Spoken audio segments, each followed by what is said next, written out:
It's morning time and I look very clean for once. I feel like every time I look into this camera I'm really dirty or tired.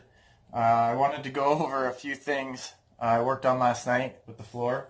I did the rigid foam insulation and I did my runner boards.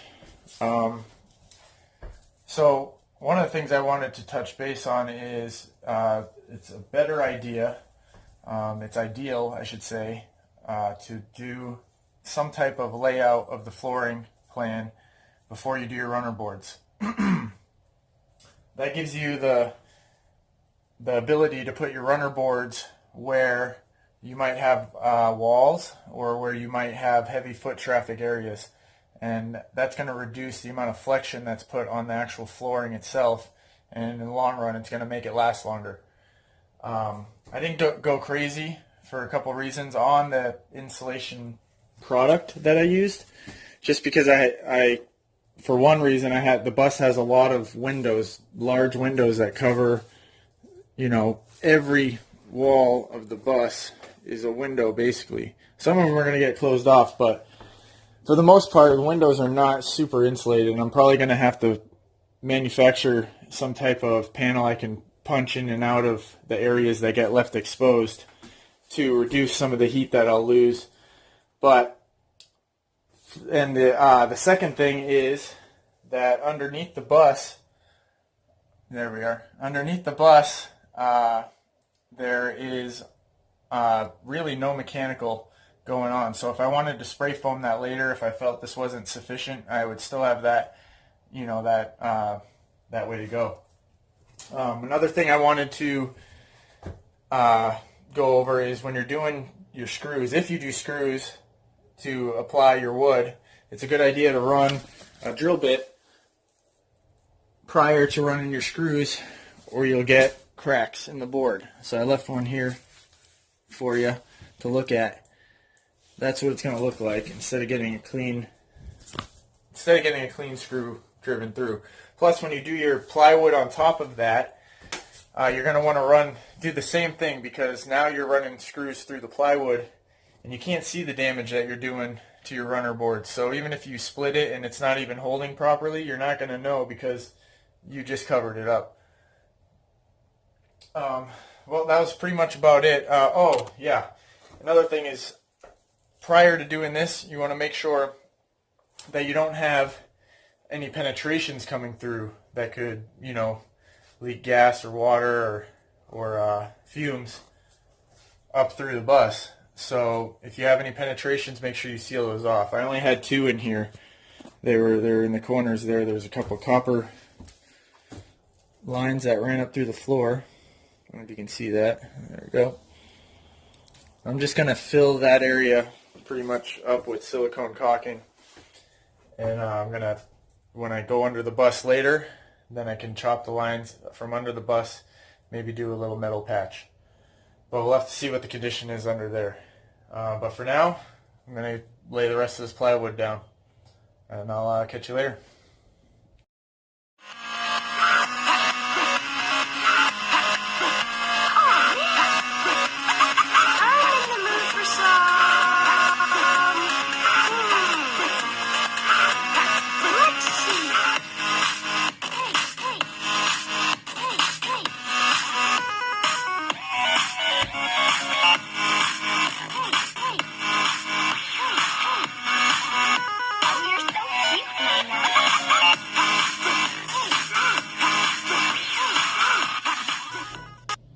Alright guys, I hope that some of that information was helpful for any of you that are trying to start your own sub-floor project.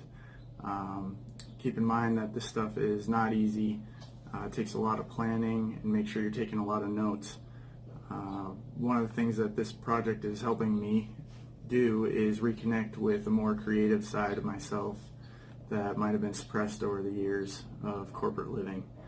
That saying, we don't pay you to think. Well, they don't pay you to be creative either.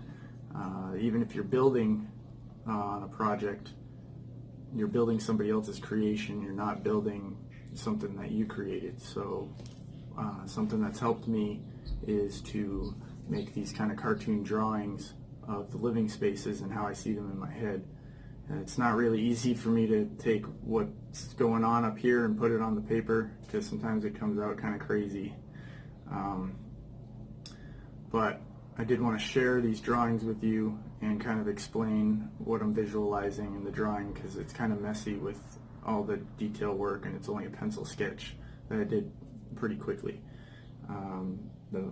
There's two themes going on, and one of the themes is in the bathroom. It's going to be a rustic pirate theme, and we're going to start with those two drawings. I got one, which is the first drawing that I'm going to show you, is looking from the shower area towards the toilet and the sink area.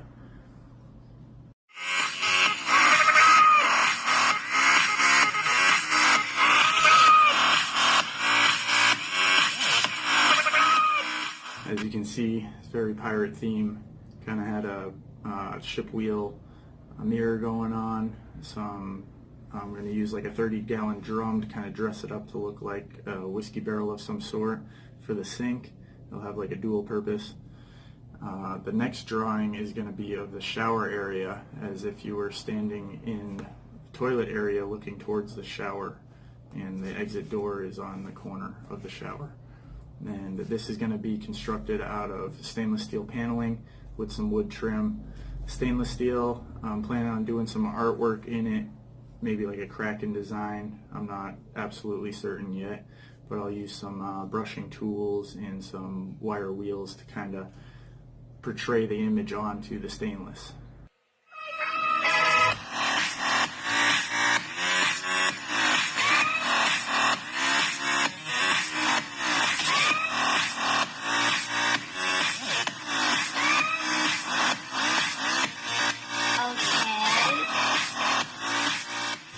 Keep in mind that a lot of these drawings are really blown up in proportions to what they're actually going to be inside the bus. They're going to be a lot smaller and more condensed down. We're going to move on to the living space area, which is going to have a different theme. The living space area is just going to be more of a rustic theme with no nautical items in it whatsoever. This is going to be a drawing of the suspended bed. The bed's going to have the ability to be lifted up, and there'll be a seating area underneath. But in this drawing, the bed is going to be in the lowered position.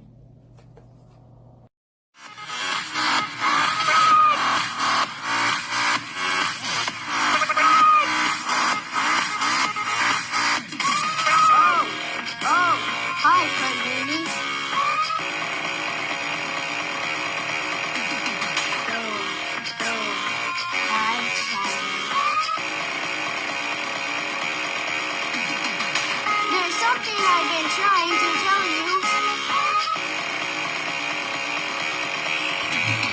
Take it away, boys. And the last drawing there was just kind of the bed in the upper position looking towards a side table that's going to be off to the right.